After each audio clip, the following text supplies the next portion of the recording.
Alright guys, welcome back to another video. So as we know, this industry, the gaming industry is changing drastically. And one of the major things that's happening here is the lack of console exclusivity. It is going away. It's going to be going away for PlayStation and Xbox primarily. Pretty much already gone for Xbox, but PlayStation is moving in that direction too, with multiple games releasing on PC, some of their IPs releasing on the Nintendo Switch, and it's just going to be the way of the future. But one of the games that was a multi-platform release, and it was a second-party deal here from PlayStation, they paid for it, but they did not develop it, was Helldivers 2, and it was a huge success when it first launched for PlayStation because it was a multiplayer game, it was a games as a service, and it was doing just insane numbers at the very beginning of it. It was a game you played on PS5, you could play it on PC.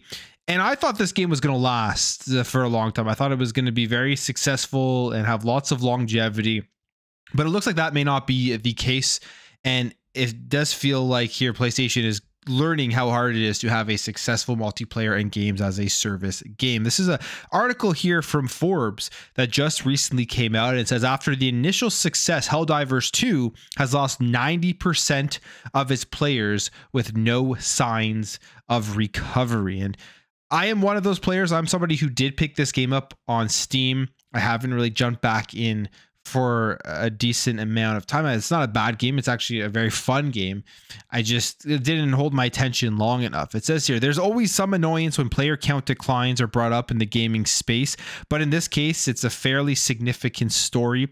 We're not talking about Starfield losing 90% of its players since the launch of the single player game. And this was really funny because we were seeing all of those articles come out after the launch of Starfield. I'm not sure exactly how long after the launch, but maybe like a month or so. And you were seeing all this doom and gloom about Starfield losing player numbers when that's a single player experience, and a lot of people had jumped in, either finished it or played as much as they wanted to play, did a lot of exploration and then fell off, or just didn't enjoy the game at all. But that's a single player experience. There isn't going to be a longevity of high player counts for a single player experience until new content does drop. You'll see those player counts on Starfield spike up relatively much higher than where they are now when that DLC does drop, and when we get more mods in the game that are really cool, like you're hearing about stuff about the entirety of Elder Scrolls being made on a single planet in Starfield, and we'll talk about that in a later video. But it's a completely different thing to look at when you're comparing that to a multiplayer games as a service game. Continues here and says, rather, this is Helldivers 2, which was meant to be Sony's big proof of concept. It can make a big impact in the live space, but a few months after launch, the game has seen extremely steep declines, and despite new additions and galactic war plot turns, nothing is reversing course. The simultaneous release of Helldivers 2 on PlayStation and PC helped make it a huge hit, especially on PC, where it hits 458,709 concurrent players 2 weeks after the launch. And this has always been a question here with Helldivers 2 is the game successful because it launched on PC? Are the PC gamers, the Steam gamers, are they the ones carrying this game? And is it not doing very well on PlayStation? Which would also show PlayStation they need to release more of their content on PC. One way you can kind of gauge that is we did see this. I mean, this is just kind of a recent look at it. It doesn't tell the entire story, but we did see the US player engagement tracker, the top 10 titles by weekly active users for the week ending June 15th, 2024.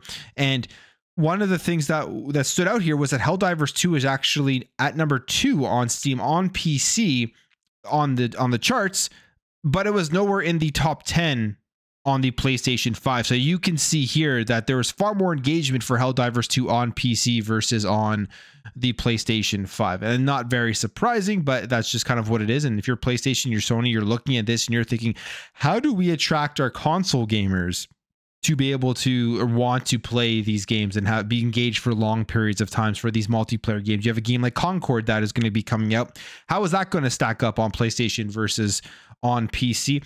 I have a feeling it could be relatively similar here, where you'll have PlayStation gamers playing it for a bit at launch, then falling off relatively fast, and it basically just tells PlayStation more and more that they have to expand out fully to PC and putting their games there, maybe creating a launcher, which I think they are going to do, but then also just releasing their content day and date on PC at the same time as it releases on PlayStation 5. The article continues here and says, but that was indeed the peak, and it has declined 90% in 4 months, down to 44,093 peak concurrent players. As such, it is routinely outside of the top 10 list and is number 58 in top sellers on the service. The most viewed Twitch stream of the game at this moment has 56 viewers. And that's, again, when your game isn't doing well on Twitch or in the streaming realm, it's because people just aren't interested in it anymore. It's very important to have influencers and gamers and stuff playing these games so that it attracts new gamers into it, and people want to just continuously be updated as to what is going on with that specific game. So obviously with Helldivers 2, the overall excitement for it has drastically fallen off in these 4 months. So this is important because this is a live game. This is the type of game that Sony wanted to make an impact and become an ongoing success, not just an initial one. Sony can sell plenty of copies of single player games, and it's fine if the player count significantly drops off rather quickly once players are finished. It's so funny to see these narratives completely different, where we were seeing multiple articles about Starfield and how the player count dropped off after its release, but that was a single player game. But I guess I don't know. It's just funny to see the narrative change here, but not specifically saying Forbes said that, but just in general, how that was even a talking point with a single player experience.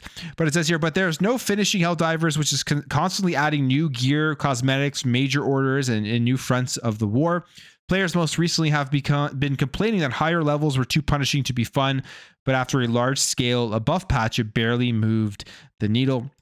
And I mean, we've seen this whole argument now really pop up in the gaming world with the release of the Elden Ring DLC. Some people think games are just too hard to be fun. You have prominent people saying this. And I mean, to me, I don't think games being too hard is a big deal. I mean, there will be times where you're going to struggle through stuff, and there will be people out there that absolutely love that.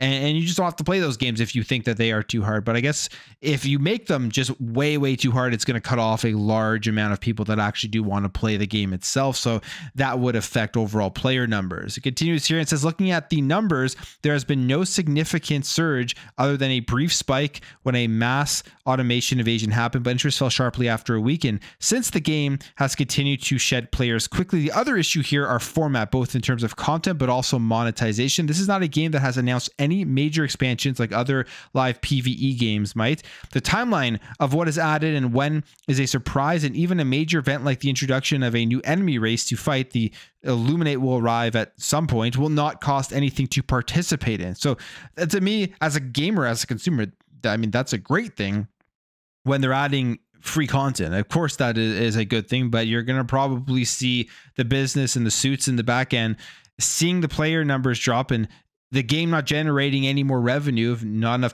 new people are going out there and buying it and playing it, and maybe rethinking in the future how are they going to tackle these live service games as a service games, which is kind of unfortunate.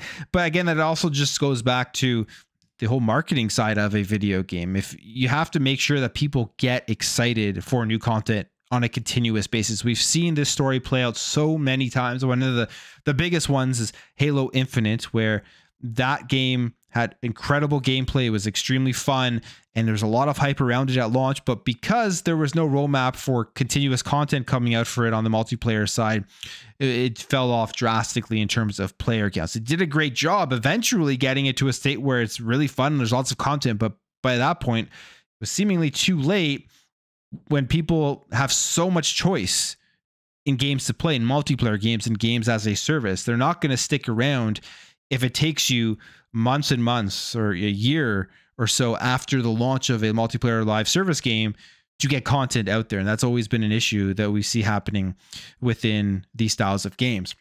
Says here, in addition, Helldivers 2 has one of the most player-friendly monetization systems out there, with premium currency easy to earn in game. Again, a great thing. We need to, as gamers, we should support that and applaud that, because then if we don't, then you'll see those microtransactions and monetization stuff just get out of hand. And great for us, not ideal for Sony, where the entire point of this format is significant recurring revenue, and even less ideal with 90% fewer players than at launch. I'm not calling Helldivers 2 a failure. It's a big launch, should still be considered a hit, and it surpassed all expectations back then, but this is not a trajectory you want to see for a live ongoing game. The game has not been among PlayStation's top 10 most played lists for a long time, as I just showed you with the weekly engagements list. It's not in the top 10. It's not nowhere to be seen there.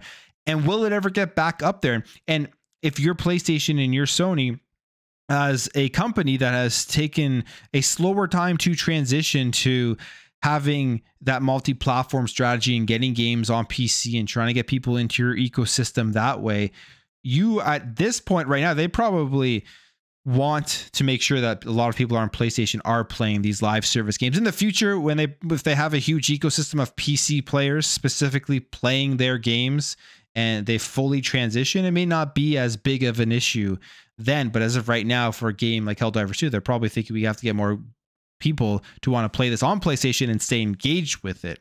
Says, as that list remains almost entirely years old live hits, Fortnite, Call of Duty, GTA Online, Overwatch 2, and Roblox. Again, this is something we've seen, we've heard. It's not changing. People have their live service multiplayer games. They love them. They keep going back to them. And it is very hard to pull them away from those games. And if the game that they are playing is already doing everything that they want. So it's so hard for these new multiplayer experiences to come in and be very successful for long periods of time. And again, a lot of that has to do with just that consistent content hitting. And if it's not there, they'll just go back to what they know and love, because those games have already done it very well. But Sony wants their own live games to be a big hit on that platform. It was always bigger on Steam, but it's declined significantly with no signs of recovery there. Helldivers 2 was viewed as a proof of concept that Sony really could break out and move into the live space with great success. But the last few months have proven how hard that success can be to maintain for even a short amount of time, given the well-established competition in these spaces. So there you have it. Just an interesting article, because we are coming up on the release of Concord, and we are now in a time where the industry, as I've said at the beginning of this video, is changing, and it is going to continue to change. And PlayStation, they need to get more than their just single player experiences. With the amount it costs to develop those single player experiences, they need more avenues of revenue. And for them, they're banking on these multiplayer games as a service games to give them consistent revenue over long periods of time to help them continue to make those single player, third person action adventure first party games. And if it's not going to be successful, there's going to be an interesting road ahead to see how they pivot and what they do. And again, Concord coming out very soon. That will be another one that will be interesting to track. But I will leave it there, guys. If you did enjoy this video, make sure to hit that thumbs up. If you're new here, hit that subscribe, and I'll catch you guys in the next video.